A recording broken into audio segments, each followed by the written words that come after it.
Vivimos en un mundo en constante evolución.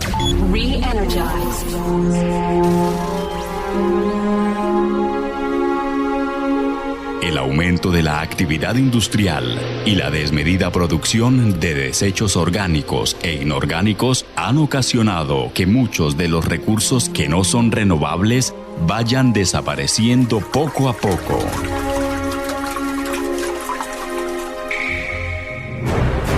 De continuar así, nuestra destrucción será inminente.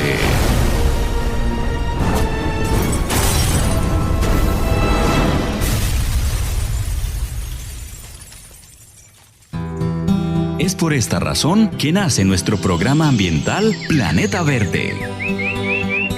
Un espacio para escuchar el llamado de conservación que nos hace nuestra Madre Tierra, porque aún estamos a tiempo de prolongar la vida de nuestro mundo. Planeta Verde. Dirige Wilson Rivera.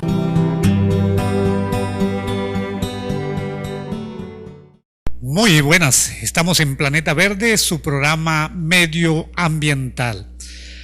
Estamos saludando a esa bella parte veredal de nuestro municipio, como las bellas familias de Los Patios y Villa del Rosario que nos ven.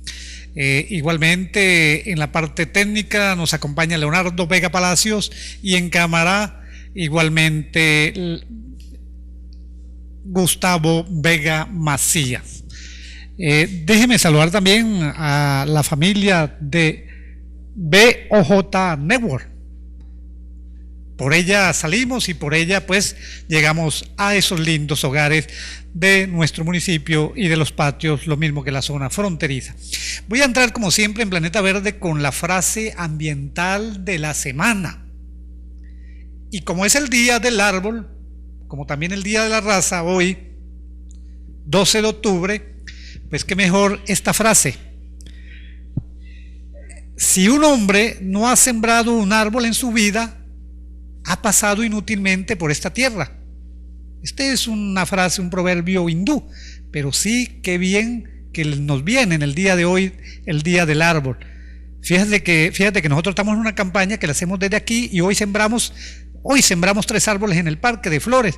Queremos ver un parque florido, un parque que de verdad es como la sala de nuestra casa, la sala de presentación, un parque bonito para el turista, para la familia, para el amigo, para todos los que van allí. Por lo tanto, el parque es nuestro, es de todos.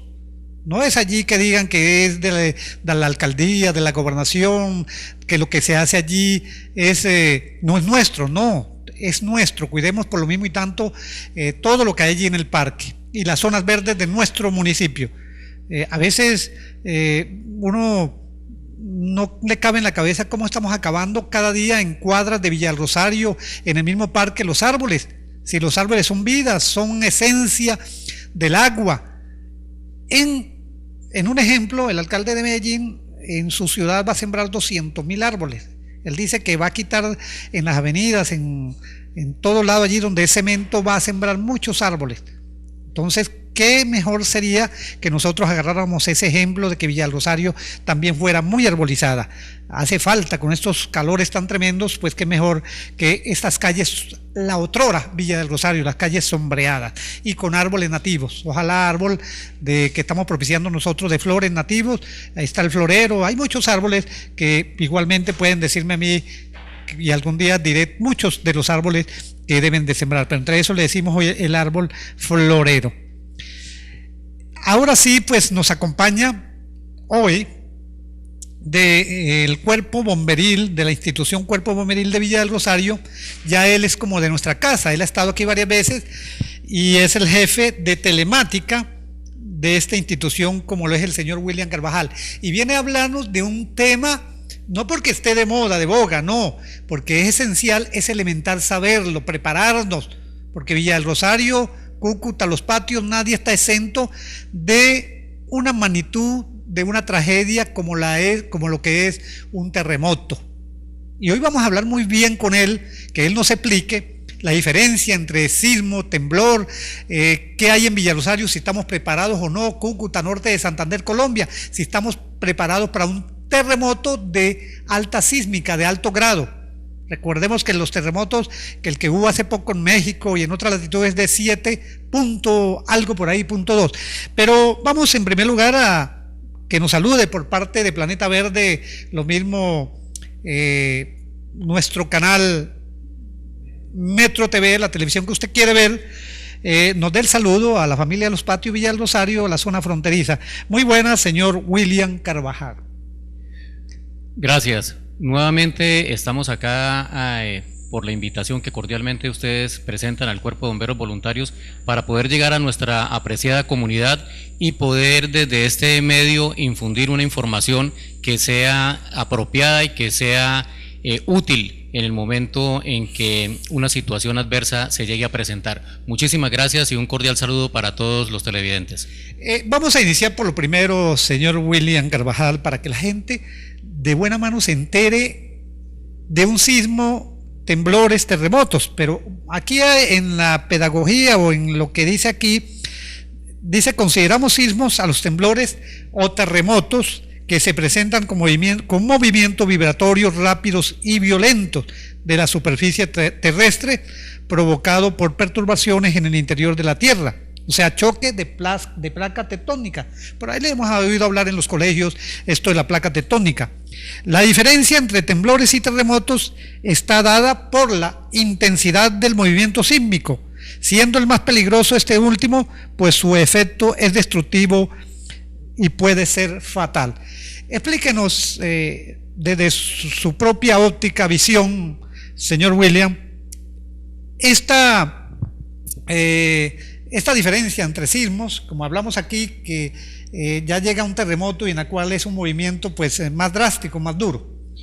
Bien, de pronto entrar en conceptos técnicos podría confundir un poco a la comunidad. Si nosotros nos remitimos a la Real Academia de la Lengua Española, vamos a encontrar que la diferenciación entre sismo y entre terremoto realmente no es muy fundamental. Lo que sí se logra a nivel de la parte técnica es diferenciar entre terremoto o sismo, tsunami y maremoto. Esos son tres términos que sí tenemos que diferenciar claramente. Si hablamos de terremoto o sismo, estamos hablando de liberación de energía sísmica en las placas tectónicas, en las fallas geológicas que pueden estar cruzando cierta zona. Independientemente de la definición, lo que nosotros debemos tener en cuenta es que siempre vamos a tener una vulnerabilidad y es la posibilidad de ser afectados por ese evento sísmico o por esa energía liberada desde la Tierra. ¿Por qué se libera esa energía? Para ello, para poder entender ello, tendremos que recordar que el planeta como tal está constituido por una serie de gigantescas placas que están en constante movimiento. Este movimiento que se ha dado históricamente a través de cientos y miles de años es lo que ha conformado los continentes. En estas placas, algunas están en separación, otras están en confrontación directa, otras se deslizan longitudinalmente y libera energía. A su vez, ella es la que genera la diferencia de relieves en todos los continentes y en todas las estructuras, haciendo que en algunos puntos específicos, como en nuestra zona del área metropolitana, se encuentren algunas pérdidas de continuidad de esa corteza terrestre y es a lo que denominamos fallas. Recordamos entonces que del lado venezolano tenemos las fallas de Uribante-Caparo, tenemos la falla de Boconó y del lado colombiano tenemos la falla oriental, la falla frontal de la cordillera oriental.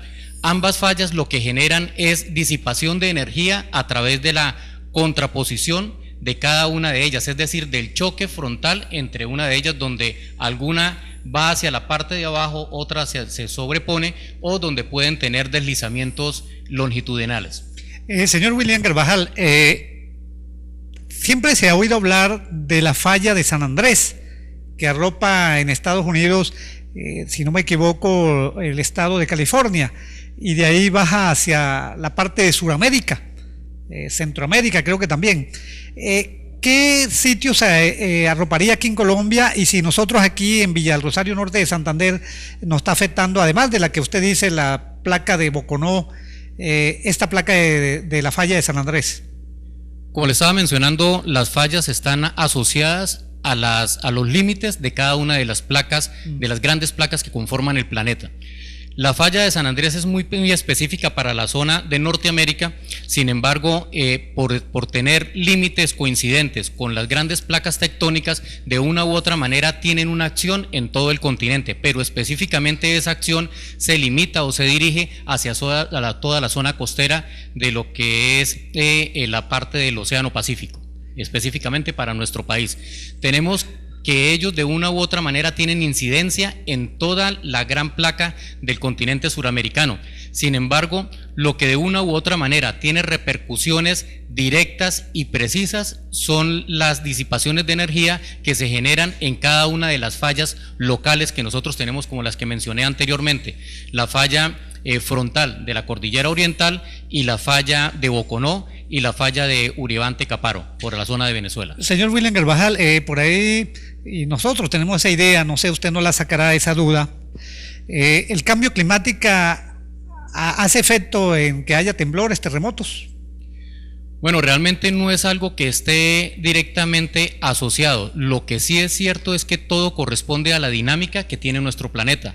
Esa dinámica en gran parte es al ajuste que él tiene consigo mismo y que tiene que ver con los movimientos de rotación, los movimientos de traslación, de reacomodamiento de sus placas tectónicas. Lo que sí es cierto es que de una u otra manera el impacto que el ser humano genera y esos cambios en la atmósfera que se dan pueden estar presentando algún tipo de variación que no es cómoda para el ser humano ni para la vida en el planeta.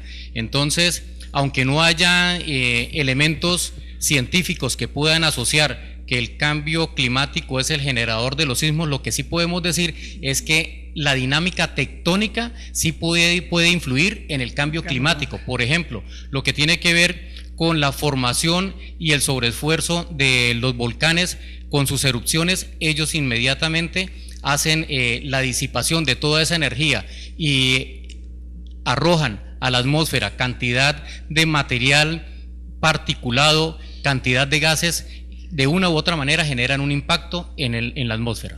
Es como a la inversa, entonces un terremoto esto sí puede afectar lógicamente el clima, como usted muy bien lo dice. ¿Cuál ha sido el sismo o el terremoto, a qué grado más alto ha ocurrido en la Tierra, señor William Carvajal? Bueno, debemos recordar que en esto tenemos lo que se conoce como estadística instrumental, en donde los últimos eventos registrados por esa instrumentación da aproximadamente sobre 9.1, y debemos recordar que tenemos dos escalas, la escala de Mercalli y la escala de Richter, en donde una hace referencia a la energía disipada, la liberación de energía, y la otra hace referencia a la cantidad de daño o de destrucción. Entonces, como le estaba mencionando, para no entrar en tecnicismos y que la comunidad nos pueda entender, lo importante es recordar lo siguiente: nosotros somos vulnerables. ¿Por qué somos vulnerables? Porque de una u otra manera podemos ser impactados en nuestra vida, en nuestra salud, en nuestros procesos, en nuestros bienes y en nuestro medio ambiente. ¿Cómo puede que en algunas urbanizaciones recién construidas se empiezan a presentar deformaciones? Es producto de la dinámica del suelo, de las arcillas expansivas. Esto ya coloca en predisposición para ser mayormente afectados esas viviendas o esa infraestructura ante un movimiento sísmico.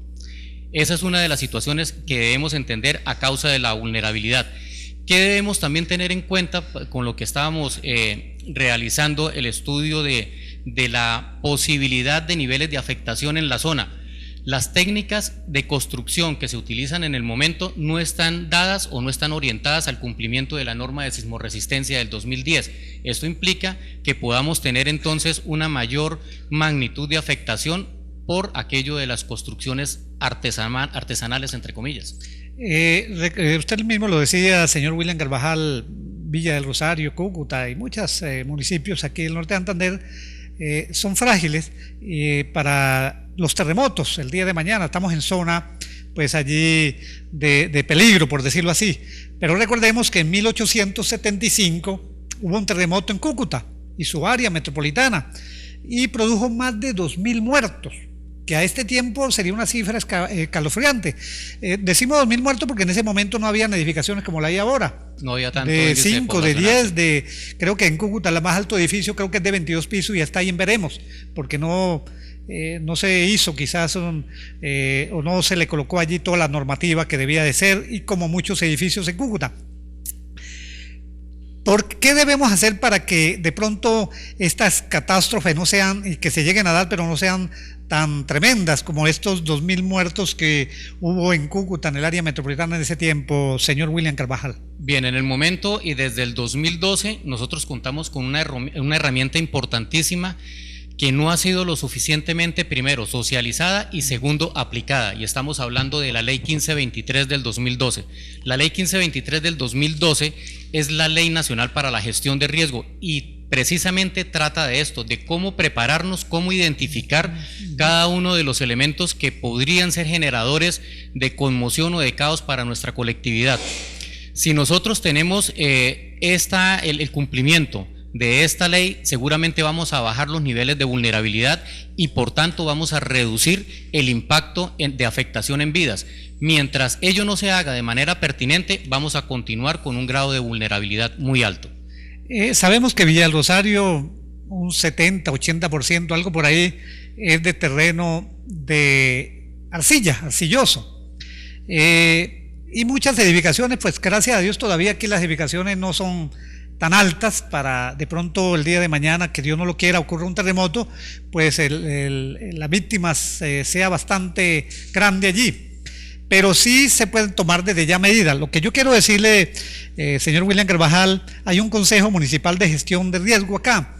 Sí está en este momento pues allí tomando las medidas pertinentes para que alguna tragedia no nos agarre allí, como dicen popularmente, con los calzones bajos, con pantalones bajos.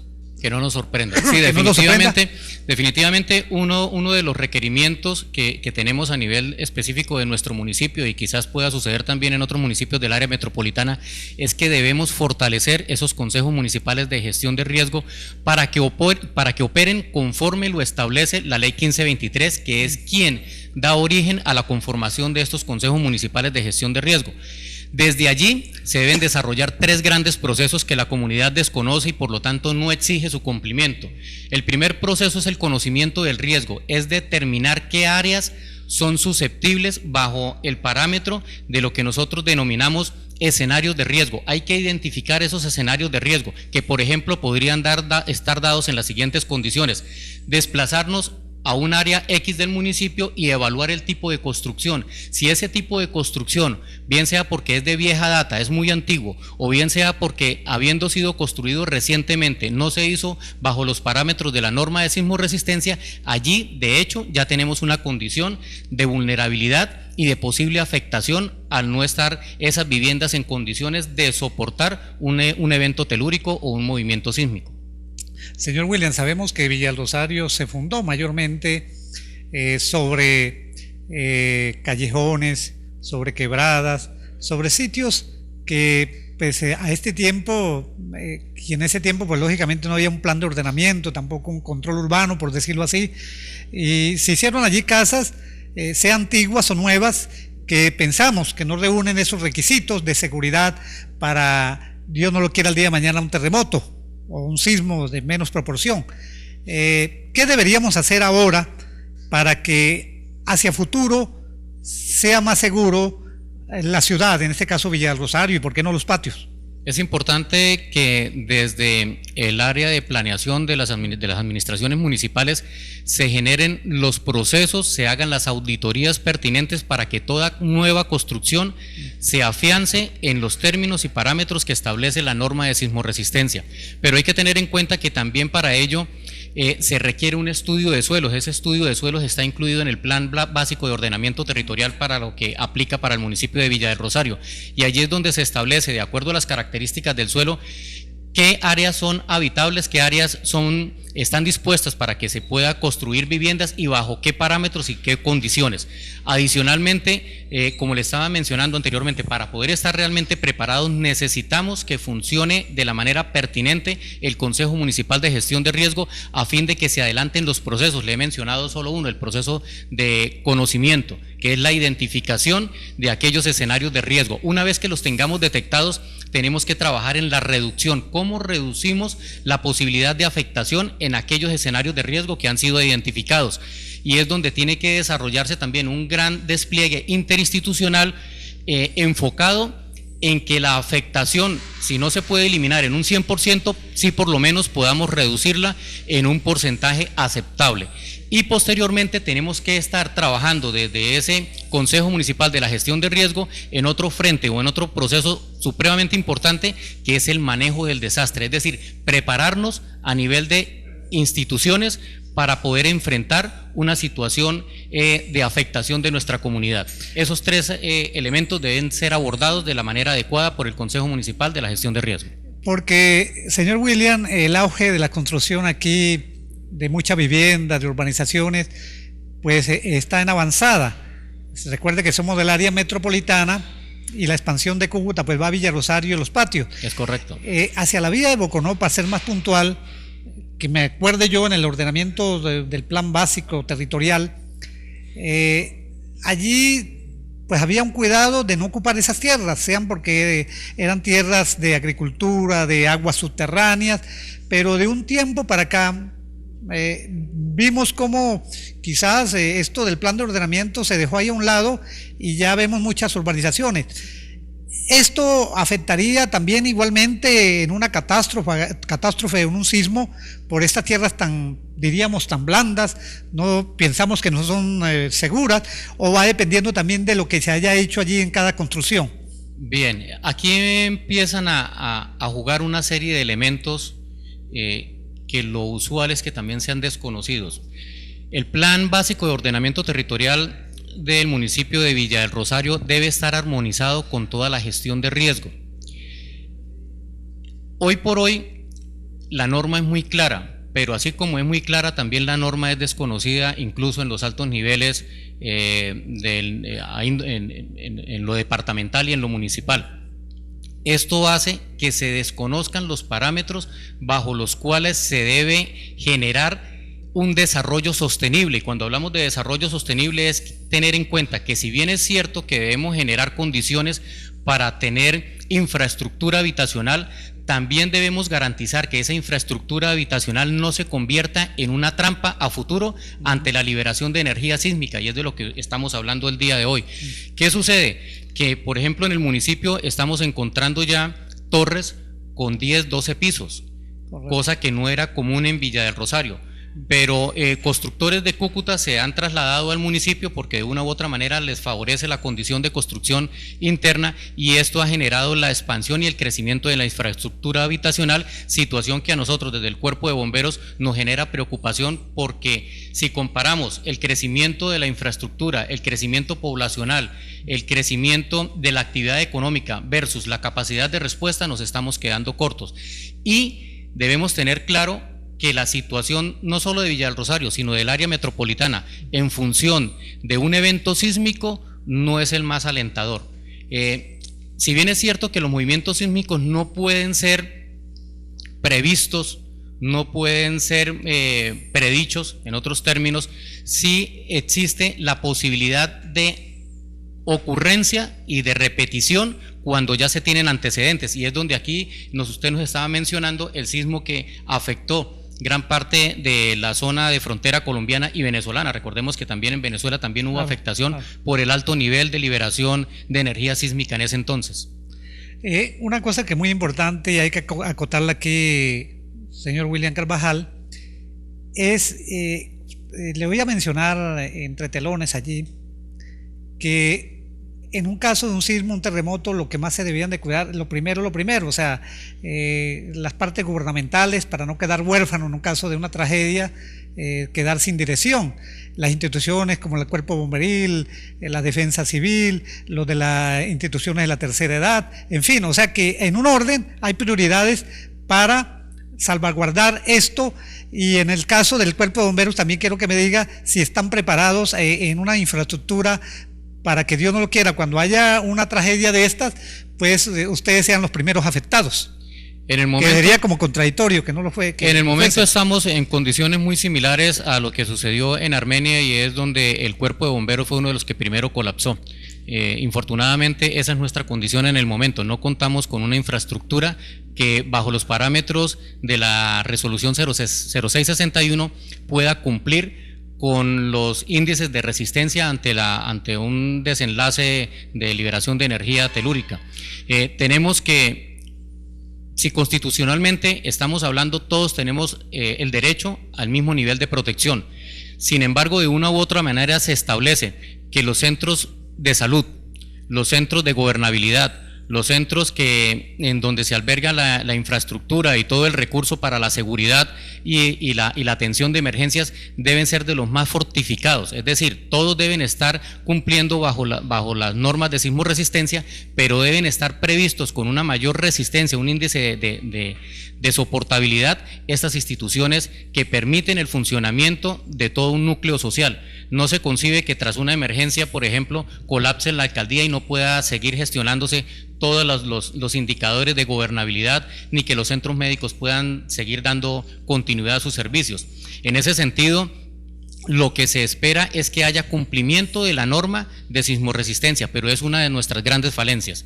Las construcciones en general están dadas es por el alcance del bolsillo de quien está construyendo y por el alcance de la mentalidad y el conocimiento del maestro de obra, que es el que coordina la construcción. Es decir, allí no tenemos ninguna temática de ingeniería, no tenemos estudios previos, no tenemos control sobre estas construcciones, y es claro que pues desde la parte de la Oficina de Planeación Municipal es supremamente difícil desarrollar este proceso, porque se requeriría recurso humano suficiente para poder verificar todos los tipos de construcciones, y además ellos deberían tener conocimiento de las construcciones y adecuaciones que se hacen a las edificaciones. Sin embargo, cada cual lo hace por cuenta propia, es decir, no existe un control urbanístico con un alto nivel de confirmación o de verificación. En este orden, ¿cómo está Villa del Rosario a nivel de norte de Santander? Lo mismo norte de Santander a nivel de Colombia, y de Colombia a nivel mundial, en cuanto a estar preparados para una tragedia de esta índole. Por ejemplo, no sé si hay un porcentaje ahí o es en lo mínimo que estamos preparados nosotros para, en este caso, que no nos afecte tanto un terremoto de un sísmico bastante grande. Bien. William. Ciertamente nosotros a nivel país, voy a empezar por el país, hemos evolucionado en cuanto a la respuesta. En este momento, por ejemplo, Bomberos Colombia cuenta con unos equipos que están categorizados dentro de los mejor dotados a nivel de Sudamérica, y esto de una u otra manera nos implica que la respuesta podría haber mejorado y podría ser mayormente eficiente. Igualmente sucede con otras instituciones, pero estamos hablando de la respuesta. El problema es que muchas veces nos enfocamos en el después, pero no estamos manejando la parte preventiva y la parte proactiva, que es lo que más nos preocupa, porque de nada nos sirve tener X cantidad de organismos de respuesta fortalecidos para la respuesta cuando no se está manejando la parte de prevención, y podemos estar generando tras una afectación sísmica sumas de cientos o miles de viviendas colapsadas con cientos y miles de personas afectadas. Entonces lo que nos interesa es generar conciencia. 1, somos vulnerables. 2, existe una ley 1523 del 2012 que establece los parámetros para gestionar el riesgo, y debemos entrar en función de esa ley a aplicarla y a proceder como corresponde para poder minimizar el impacto ante un posible evento sísmico. Bueno, al final yo quiero en la segunda tanda, vamos a ir, para que usted nos siga diciendo, Villa del Rosario, cómo prepararse, cómo prevenir todas estas tragedias para que no sean mayores, cosas mínimas desde un hogar, desde la seguridad, pero también si en el caso de Colombia, el día de mañana también nos estamos preparando en las personas que tengan, no sé cómo se llama allí, una preparación de emergencia. No sé. Empieza por lo siguiente. El artículo 2 de la ley 1523, que fíjense que la he mencionado mucho en estos minutos, Claro. el artículo 2 dice que todo ocupante del territorio nacional es responsable de la gestión de riesgo. Es decir, nosotros debemos prepararnos y allí es donde entran los planes de emergencia familiares, plan de emergencia empresarial, plan de emergencia en colectivos específicos como los colegios, por ejemplo, y los planes de emergencia que el municipio debe tener establecidos por ley también. Bueno, mire, antes de ir a la segunda tanda aquí y entrar aquí con el señor William Carvajal, vamos a tocar punto muy importante. Estamos hablando al principio de la pedagogía de lo que es un terremoto, un sismo, porque ustedes deben saberlo, pero igualmente las prevenciones, si estamos preparados o no, Villa del Rosario, norte de Santander y Colombia. Pero déjenme hacer una campaña del agua. Miren, otra campaña junto a la de los cascos. Cada gota cuenta. Repara la fuga de los grifos. Tome duchas cortas. Cierre el grifo mientras usted se afeita y se cepilla, pero igualmente lave o use la toalla 2 veces o 3 veces antes de lavarla. Mira ahí quién cree, pero va ahorrando agüita, va ahorrando, y bañarse en pareja, dice por ahí Gustavo. Yo no sé si él ya lo está haciendo, pero si lo está haciendo lo felicitamos, y no sé si el señor William también lo hace. Guti dice que no porque él le gusta bañarse solo. Bueno, respetamos su pensamiento. Y la campaña otra es: use el casco, señor. El director de tránsito municipal, Sandro Duarte, nos aconseja que hay que usar el casco, más que la multa es por su seguridad. Su familia lo quiérase usted mismo. Mire que el casco es parte vital de su vida. Nos vamos a la segunda tanda, ya volveremos después de una pequeña pauta. Metro Televisión, la televisión que quieres ver.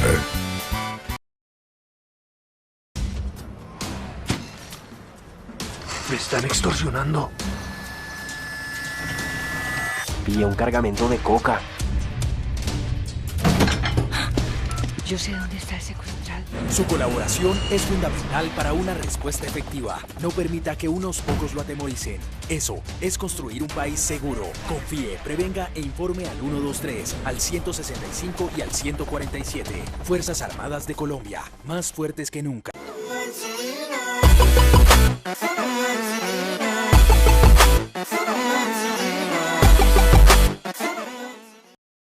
Villa del Rosario y toda la zona de frontera cuentan con una gran empresa. Comercial Piolín. Ofrecemos materiales para la construcción, ferretería, artículos eléctricos, plomería, metalúrgica, vidriería, alquiler de andamios y equipos. Somos corresponsal bancario del Banco de Bogotá. Contamos con toda la línea Herford, pinturas de excelente calidad y módicos precios. Servicio a domicilio llamando al 570-1805. Fax 570-7992. Estamos en la calle séptima, número 653, centro de Villa del Rosario. Comercial Piolín, una empresa orgullo del norte de Santander. La Secretaría de Hacienda del Departamento invita a todos los contribuyentes a ponerse al día en el impuesto a vehículos. Vigencia 2014 hacia atrás, de acuerdo a la reforma tributaria, un descuento del 60% en intereses y sanciones. Pónganse al día ya. Secretaría de Hacienda Departamental. Norte productivo para todos.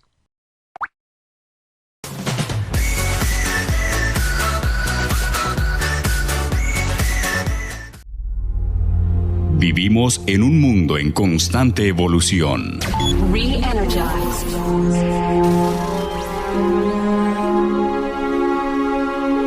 El aumento de la actividad industrial y la desmedida producción de desechos orgánicos e inorgánicos han ocasionado que muchos de los recursos que no son renovables vayan desapareciendo poco a poco.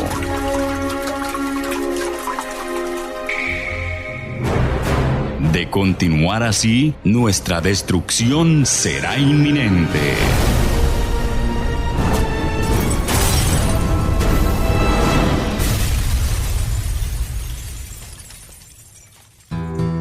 Es por esta razón que nace nuestro programa ambiental Planeta Verde.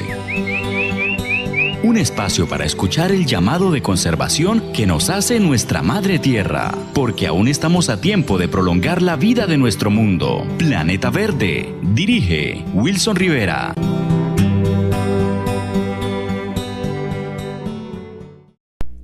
Bueno, seguimos en Planeta Verde, su programa ambiental.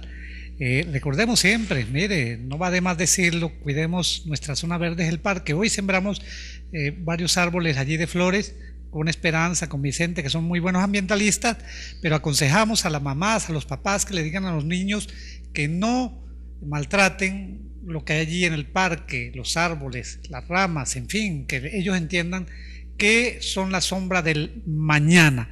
Así que qué importante es que todos asumamos, y más hoy que es el día del árbol, de los bosques allí, porque sin árboles pues no hay agua, no hay bosques, y al no haber bosques pues no hay agua, que es lo que nos mantiene vivos aquí en la tierra. Entonces sí que es importante todas estas campañas ambientales por el bien de nuestro municipio. Igualmente en los patios Cúcuta, cuidemos todas las zonas verdes. Aquí hay unas breves ambientales que quiero decirla porque de verdad estos consejos no deben de ir de más. Pero sí es importante enterarnos lo que pasa en un lado y en otro. Usted sabía que 1.300 millones de seres en la Tierra, en el mundo, no disponen de agua limpia. Increíble, ¿no? 1.300 millones de seres, y en este caso Colombia son bastanticos cuando vivimos, por decirlo así literalmente, a orilla de los ríos, pero no tenemos agua potable y los ríos se están contaminando. Son de verdad ríos que están echándole allí toda clase de suciedades, son casi que alcantarillas al aire libre. También se dice por ahí que cada ser humano consume anualmente un promedio mundial de 550.000 litros de agua. Esto es un estudio. Esto incluido lo destinado a fines agrícolas e industriales. Mire la importancia del agua. Cada ser humano 550.000 litros de agua al año. Igualmente usted sabía que el vapor de agua es el principal gas del efecto invernadero. El vapor de agua no es otra cosa más sino que el vapor de agua, aunque hay otros también que afectan el efecto invernadero, que es lo que está afectando hoy de uno de los problemas más grandes mundialmente, que es el cambio climático.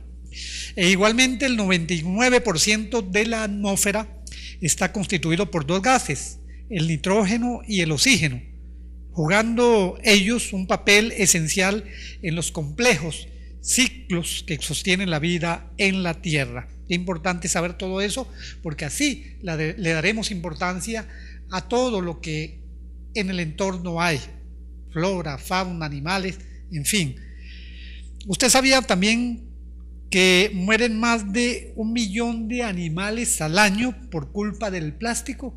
Por eso es bueno esas campañas del aminorar el uso del plástico, señor William Carvajal, y lo están haciendo ya los supermercados. A nivel nacional hay un decreto donde se prohíbe ya el plástico. ¿Cómo lo ve usted en este caso del plástico que está matando muchos animales, sea en el mar o sea en la tierra?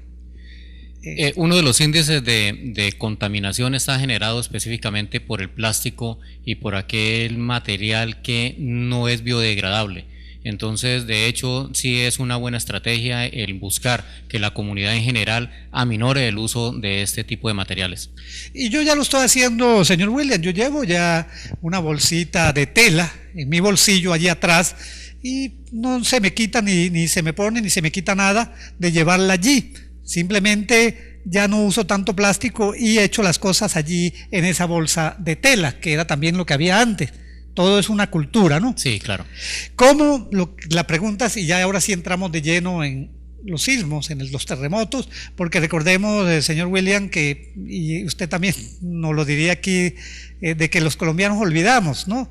Mire que lo que pasó en Armero, el desastre, y después ahorita pasa en Mocoa, pues así pasa en los desastres de algún terremoto que hasta ahora, creo yo, de envergadura en los tiempos modernos ahora no ha pasado, pero que a veces no tenemos esa cultura de prevención, ¿no? Es correcto, y nosotros infortunadamente tenemos una memoria muy dada solo al momento específico, y con el transcurrir de los días empezamos a olvidar y a descuidarnos.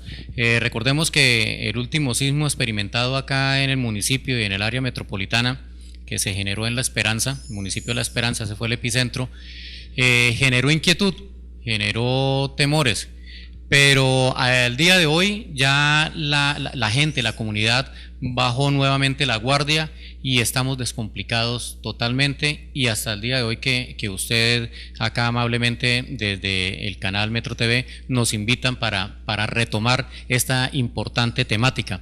Entonces abordemos o continuemos con lo siguiente. Las recomendaciones importantes. Bueno, y señor William, claro que es una obligación de nosotros, los medios aquí en Villa del Rosario, Norte de Santander y Colombia, de traerle todos estos temas, no porque estén de moda, no señor, es porque en todo el momento debemos estar preparados para cualquier tragedia y nadie está, vuelvo, repito, exento de ella. Pero ya viene lo que usted dijo, lo importante. Yo sí quisiera decirle, porque aquí, no sé, la gente lo toma a veces como tabúes, o si de verdad es que en una emergencia, aquí hay algunas recomendaciones de que la gente, en un caso de sismo o terremoto, hay que hacerse debajo de la puerta, hay que hacerse debajo de un muro principal allí, que evite el día de mañana o para cuando, si se cae alguna edificación, lo busquen allí con vida. Pero también la otra es salir rápido a la calle. También hay otra recomendación, que hay que tener todo listo allí, no necesariamente tiene que estar ya el sismo allí o el terremoto, tener listo allí como un botiquín de remedios, de linternas, un kit de emergencia. ¿Qué recomendaciones usted nos hace en un caso de una tragedia de proporciones mayores? Bien, uno de los grandes inconvenientes es que estamos saturados de desinformación. Esa desinformación es la que nos habla, por ejemplo, equivocadamente, de pararnos bajo el marco de una puerta. Es la de, por ejemplo, el triángulo de la vida. Ustedes dirán, el triángulo de la vida es algo muy conocido, con un boom a nivel mundial. Realmente, cuando tratemos estos temas, tenemos que orientarnos a las páginas y a las fuentes oficiales. Entonces, a través de internet, recurramos a los sitios oficiales donde podemos encontrar información certera sobre lo que realmente debemos hacer. Nosotros, desde el Cuerpo de Bomberos, no respaldamos la teoría del triángulo de la vida. Nosotros adoptamos lo que establece la Unidad Nacional de Gestión de Riesgo, y es lo que ha establecido también, debemos tomarlo como experiencia, la política en gestión de riesgo como la que tiene Estados Unidos, y en donde ellos no consideran ni medianamente el triángulo de la vida, sino que por el contrario, su disciplina y lo que establecen para la comunidad es lo que se conoce como los 3 simples pasos: agáchese, protéjase y agárrese. Entonces, en función de esto es que nosotros también promovemos la temática de prevención y el conocimiento que debe tener toda comunidad. Vamos a iniciar con lo siguiente. El primer punto es evaluar nuestras viviendas, nuestros sitios de trabajo. Podemos, bajo una revisión óptica o visual, determinar qué elementos podrían ser susceptibles de caer sobre nuestra humanidad ante un movimiento telúrico. Entonces podemos encontrar lámparas, televisores, todavía existen esos televisores voluminosos, claro, los CRT, que están acoplados a la pared con un brazo, y resulta que coincidencialmente en algunos sitios ese televisor tiene que pasar usted bajo él cuando va a tomar una ruta de evacuación o cuando va a acercarse a una salida de evacuación. Entonces, lo primero es buscar todos esos elementos que puedan caer o puedan voltearse. Entonces hablamos de estantes, estamos hablando de cómodas, lámparas que no estén lo suficientemente afianzadas. Muchas veces vemos lámparas colgando solamente del cable. Entonces necesitamos que existan unos elementos de afianzamiento al techo y a las paredes de todo elemento que sea susceptible de caer y de golpear nuestra humanidad. Debemos tener en cuenta que hay sitios en nuestro hogar, unos de mayor riesgo, otros de menor riesgo. Por norma general, si tomamos en cuenta lo que establece la norma de sismorresistencia, encontraremos que aquellas paredes que no presenten pérdida de continuidad por ventanas o por puertas siempre van a ser más resistentes que aquellas que sí lo presentan, y aquellos sitios en donde confluyen 2 paredes totalmente continuas van a ser lugares ideales, es decir, rincones que estén conformados por paredes totalmente completas que no presenten ventanales ni puertas. En donde encontremos columnas van a ser sitios también de seguridad. Los sitios como los baños, en donde confluyen 4 paredes, así una de ellas tenga una puerta y otra de ellas tenga una pequeña ventana, van a ser sitios de protección ideal, de resguardo. Los sitios que sean muy amplios en un primer piso, en un segundo piso, las partes céntricas no son muy seguras, entonces tenemos que remitirnos siempre hacia los rincones, guardando la información que les estaba mencionando, de verificar que sean paredes continuas. Esto aplica siempre y cuando la construcción esté dada bajo parámetros de sismorresistencia. Debemos tener en cuenta que todo el sistema eléctrico realmente cumpla también con la norma, porque déjeme recordarle que los sismos, y lo estamos mencionando esta cámara, los sismos son generadores de otros eventos adversos no deseados, explosiones, derrumbes, desbordamiento de ríos, incendios, y lo vimos como ocurrió en México también. Claro. Entonces, una de las grandes enseñanzas, a pesar de la gran tragedia que vivió México, fue la documentación que se pudo realizar, establecer, dado que sucedió de día, y hay un buen material audiovisual que nos permite a nosotros aprender de todo ello, infortunadamente con la tragedia de otros, pero esto no puede quedar en el olvido, esto debe ser incorporado a la gestión de riesgo, en donde podemos ver que de una u otra manera los hogares seguros es lo que permite que haya una comunidad segura. Cuando hablamos de los hogares nos remitimos también a las empresas y a los grandes colectivos, donde también deben aplicar las mismas pautas de selección de lugares seguros y de los lugares menos seguros. La norma entonces nos dice que lo primero que debemos hacer es revisar nuestros hogares para determinar esas condiciones de riesgo, reducir la condición de riesgo. Una vez que se presenta el evento sísmico, lo ideal es protegernos de aquellas partes estructurales que podrían desprenderse y golpear nuestro cuerpo. Especialmente recordemos que la zona más vulnerable de nuestro organismo es nuestro cráneo. Si tomamos en consideración que el cráneo lo podemos proteger con una mesa, con una silla, incluso con nuestros brazos, si no tenemos otro elemento, cruzamos los dos brazos sobre nuestra cabeza y es más aceptable o es preferible tener una lesión en un brazo o en los dos brazos y no directamente en nuestro cráneo. Debemos tener en cuenta que también es importante tener planeado cómo nos vamos a organizar una vez que se presente un evento sísmico, si la familia realmente está toda dentro del hogar o tenemos elementos que están por fuera del hogar, cómo va a concretarse ese reencuentro, y pocas veces lo asimilamos. Por ejemplo, en estos días viene un simulacro a nivel nacional en donde nuestro municipio pues no se ha vinculado. Creo que es el 25 correcta. O el 25 también es. 25 o 26, realmente no lo tengo tampoco muy claro, precisamente porque nuestro municipio no fue dado a incorporarse en este proceso. Pero es importante que allí se establezcan pautas como, por ejemplo, determinar qué sucede si ese evento sísmico, que regularmente se realiza todos los años bajo un horario y bajo unas condiciones que no son variables, qué sucede si esa condición llega a variar, qué sucede si es de noche, qué sucede si los organismos de respuesta están ocupados en otro evento. Entonces recordemos que los simulacros deben estar aterrizados a una posible realidad y a todas las variables que se pueden estar dando en esa realidad. Continuando con las recomendaciones, debemos tener entonces el plan de emergencia en nuestro hogar, el plan de emergencia en nuestra empresa. Debemos tener unos elementos mínimos, que es a lo que se le denomina el kit de supervivencia o el morral de supervivencia.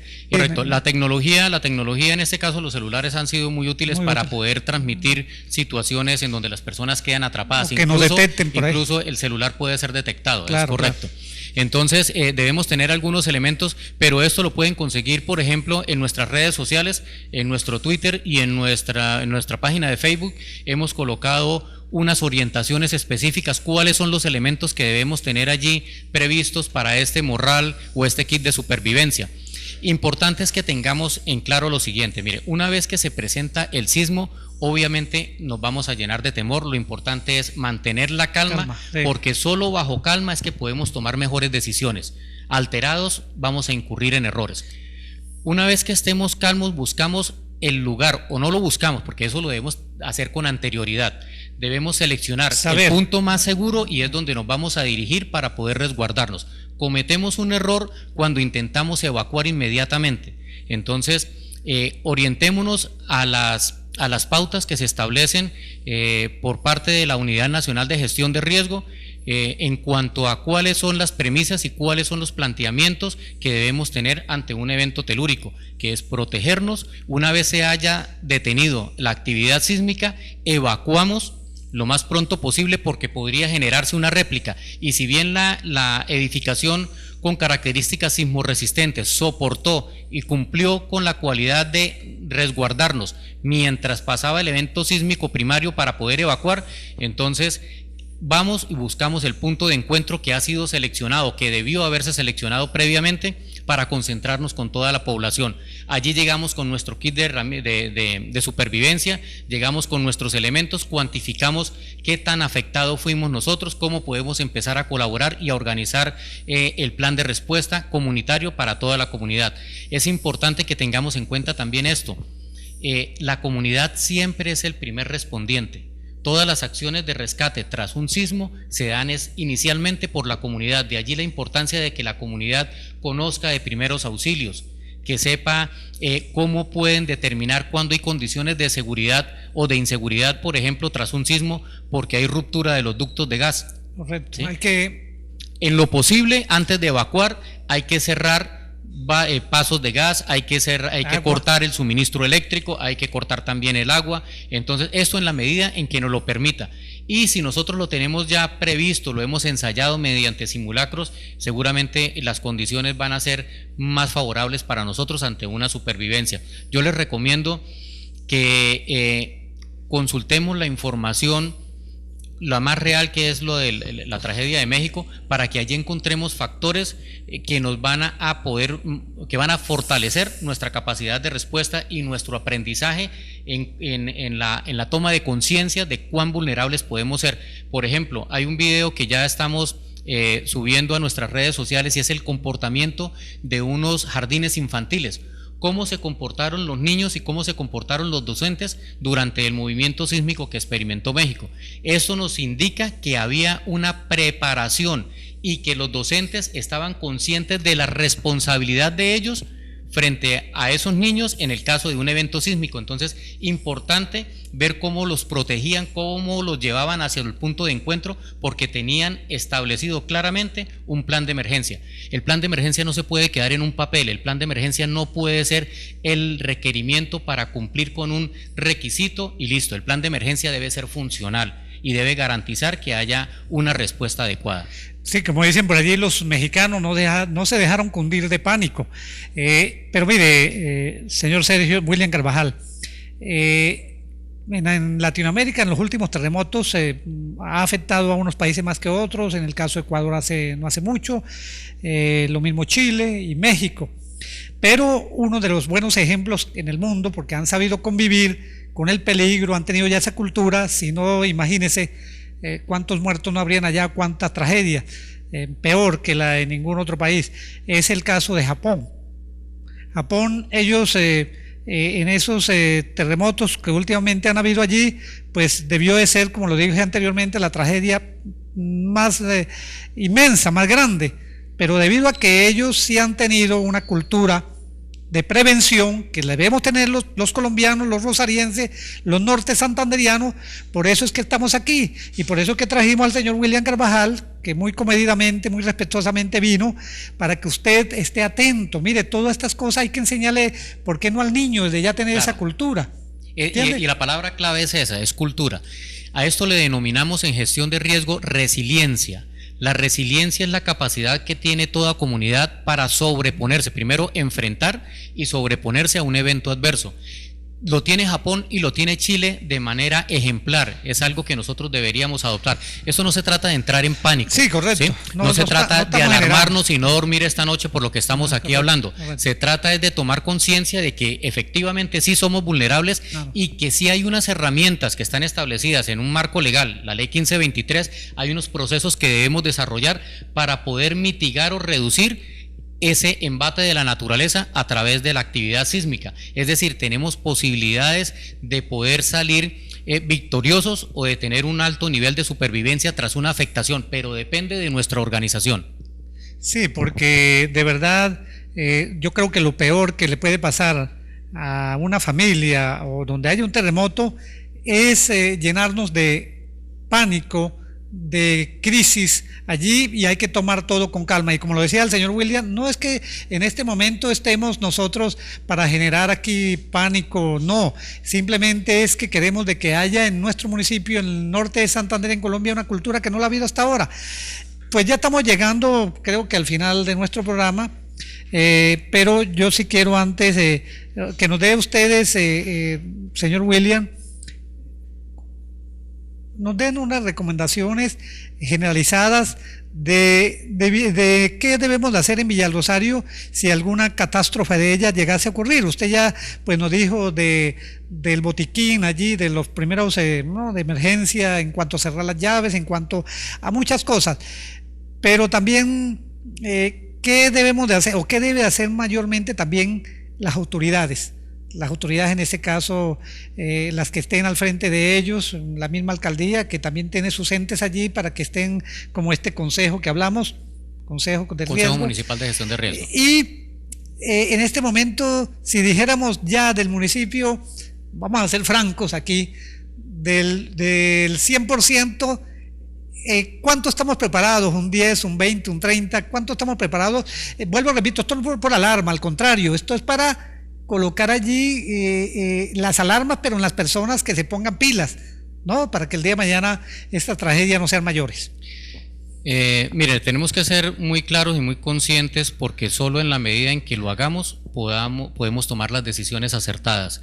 Realmente en nuestro municipio, al igual que muchos otros en el área metropolitana, el departamento y en la nación, no están lo suficientemente preparados para ello. Si bien les decía que a nivel nacional teníamos equipos de rescate, por ejemplo en bomberos, unas estructuras de búsqueda y rescate en estructuras colapsadas, lo cierto es que los municipios como tal, sí, desde su estrategia de respuesta y de su plan municipal de gestión de riesgo, se quedaron en el papel. Se quedaron en el papel y no han evolucionado. Entonces necesitamos concentrarnos en darle aplicabilidad y darle operatividad a esa documentación y a esa legislación. Entonces, en algunos casos, de pronto desde la parte de bomberos podríamos decir que 4 o 5 años atrás nuestro personal no tenía el perfil y no tenía las características para poder intervenir en estas situaciones. Hoy en día, como entes asesores, nosotros los cuerpos de bomberos somos asesores de los consejos municipales de gestión de riesgo y estamos haciendo el llamado para que retomemos esos consejos municipales de gestión de riesgo y los orientemos según la norma para que puedan ser efectivos y puedan tener realmente la capacidad de orientar a la comunidad y de garantizar las condiciones de supervivencia de toda una población. Ello depende de las gestiones que se realicen desde el Consejo Municipal de Gestión de Riesgo. Toda actividad que se desarrolle desarticuladamente por cualquiera de las entidades, bien sea las de salud, bien sea el cuerpo de bomberos, bien sea la defensa civil, individualmente, algo harán, pero realmente su efecto y su resultado no será el mismo que si lo hacemos desde el Consejo Municipal de Gestión de Riesgo. Mire, qué bonitos todos estos consejos. Recordemos, nadie está exento de una tragedia y ojalá que en Villarrosario, Norte de Santander, nunca ocurran, pero eso no quiere decir que nosotros nos preparemos por si las moscas, como dice por ahí el dicho, por si viene alguna alarma, viene de terremoto, pues ya estamos preparados para que el efecto de esa tragedia sea menor. Wilson, mire, hay una frase que aplica mucho en esto y dice: más vale prepararnos para lo que nunca suceda a que suceda algo para lo cual nunca nos preparamos. Entonces, de allí la importancia de entender el nivel de responsabilidad que tenemos todas las autoridades y que tiene el Consejo Municipal de Gestión de Riesgo frente a esta situación. Yo a veces lo digo en la salud: afanémonos para no enfermarnos, no cuando estemos enfermos. Casi pasaría y lo diría en las tragedias. Afanémonos para que las tragedias no lleguen o se minoricen, no cuando ya la tragedia esté. Porque muchas veces nosotros nos afanamos cuando ya están las cosas. Sí, no, es para que no estén. No. Y usted mismo lo decía, si hay cuadros allá, si hay lámparas, si hay cosas pesadas, tratar de aliviar todas estas cosas, de volver liviano nuestras casas también. Y si es una platabanda, hombre, pues tomar las precauciones que usted mismo hablaba. Algo importante en algunos sitios que son más amplios y que tienen un buen número de ocupantes son la señalización de las rutas de evacuación. Correcto. Importantísimo también para Correcto. Tenerlo en cuenta. Sí, no dejarse de pronto en un momento dado de desesperación, agarrar por donde no es, y ahí es donde vienen las debacles, las situaciones difíciles. Señor William Carvajal, pues ¿Qué nos queda más? Si se le olvidó algo, pues trate de acordarse, porque sí es importante de verdad en este momento de recomendaciones que la gente esté preparada de nuestro municipio, de los patios de donde nos ven, para que ojalá, vuelvo, repito, nunca suceda, pero el día de mañana si llega a suceder, pues nos preparemos en torno a todas estas dificultades que vendrían después. Miren, normalmente lo que se puede hablar desde estos medios, aunque ustedes muy generosamente le dan continuidad y repiten esta información, nosotros los invitamos a que consulten las páginas de la Unidad Nacional de Gestión de Riesgo, las páginas de las entidades bomberiles, de las organizaciones como la Defensa Civil y la Cruz Roja, que allí es donde van a encontrar información veraz respecto a la conducta que debemos asumir en el momento de una emergencia. Desde nuestro caso, el Cuerpo de Bomberos Voluntarios de Villarrosario, a través de Facebook y a través de Twitter, está generando una serie de pautas. Ahí hay prácticamente unos manuales, unas orientaciones específicas sobre qué debemos hacer y qué debemos tener previamente para poder enfrentarnos de mejor manera a un evento adverso no deseado como un sismo. Entonces, en este momento lo que quiero es invitarlos a que consultemos esa información para que podamos manejarla y podamos darle aplicabilidad. Y mire, una de las cosas que lo digo yo desde acá, pues hablando con William Carvajal, mire, una de las precauciones o de aquí hacia adelante, eso nos compete a todos, esto no es de viveza.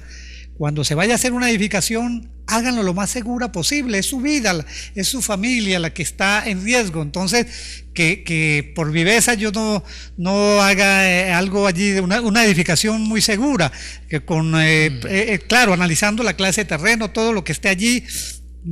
Por eso podemos vivir cerca de un río para que el día de mañana abunde el río y nos lleve la casa. Así es en cada sitio donde vivamos, hagamos la casa más segura, ¿no es así, William? Sí, realmente mire que eso tiene que ver es con el tipo de pensamiento de nuestra comunidad.